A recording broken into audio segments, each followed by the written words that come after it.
Good morning mga ka-chismaks ko. Hello, panukulan. Kumusta kayo? Ayan, sa text na tayo para malapit na tayo matapos. Naboboard na rin ako eh. Ano na ate, kumusta ka? Ako, matabang maganda pa din. Ay, nako. O, ayun na nga.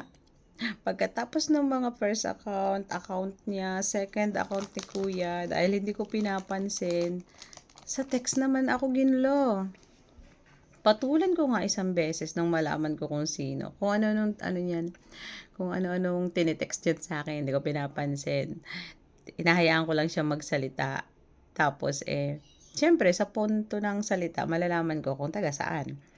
Nung malaman ko, aba, sinabihan pa naman ako ng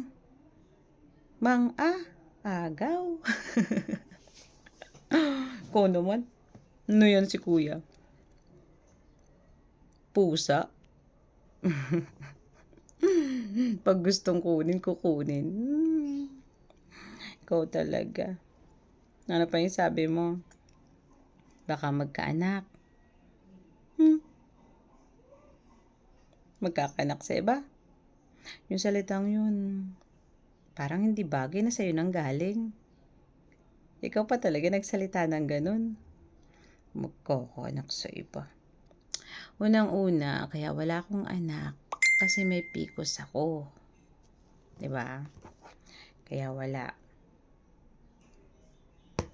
akong anak. Pero kahit naman na wala akong anak, love na love naman ako ng asawa ko. Siguro kaya ka nagkakaganyan kasi wala yung bagay na yun sa'yo. Wala ba? Walang anak. Ano pa isa sabi mo? Marami yun eh. May isa pa. Tungkol sa pagiging mataba. Baboy daw. Nung sinagot ko na okay lang kahit baboy, maganda naman. Nagalit ka pa din.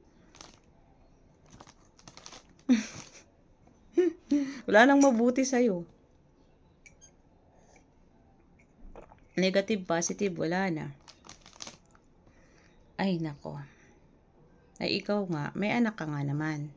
Tama naman yun. Ang tanong, sa kabila ng may anak ka, ba't ginawa mo yun? At sa kabila ng may anak ka, bakit parang hindi ka masaya? Ikaw na lang sumagot sa sarili mo niyan. Alam mo naman, at alam ko rin naman. Ay ako, wala akong anak. Pero, mahal na mahal ako ng asawa ko. At, baka mahal din ni kuya. Ay, walang ganon. Walang ganon. Baka mamaya, habul-habulin mo na yan ng walang ganon. Basta ako, happy lang.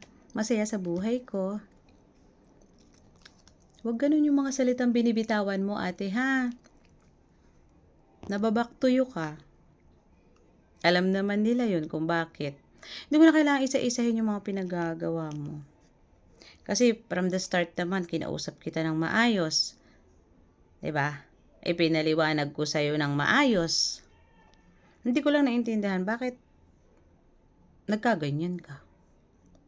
Siguro nga kasi kulang ka siguro sa aruga. Wala ka na bang ibang ipupukol doon sa kay kuya? Kundi ganyan. Ilan na ba sa batch namin yung ginanyan mo? Matanong ko lang. Meron ba? Wala kasi ako alam sa mga nangyayari dyan kasi hindi naman ako dyan tumanda. Andito ako sa Manila, ang layo-layo ko. Kung yun ang purpose ko, alam mo na yung sagot.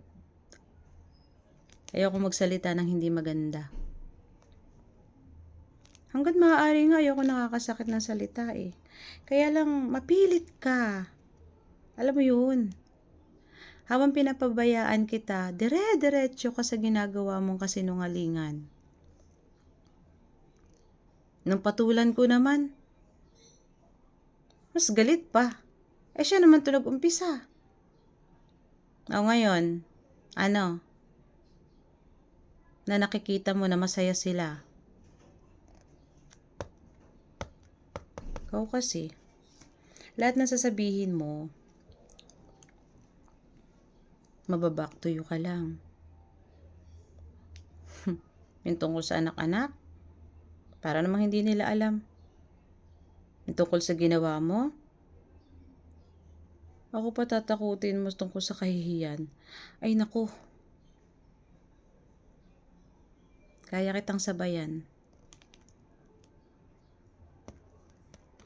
Kaya tigilan mo ko. Okay?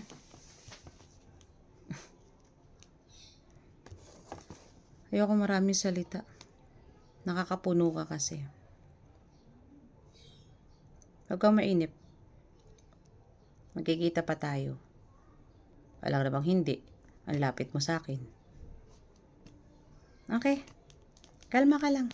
Huwag masyadong mainit. Kalmahan mo lang ha. Talaga to si ate.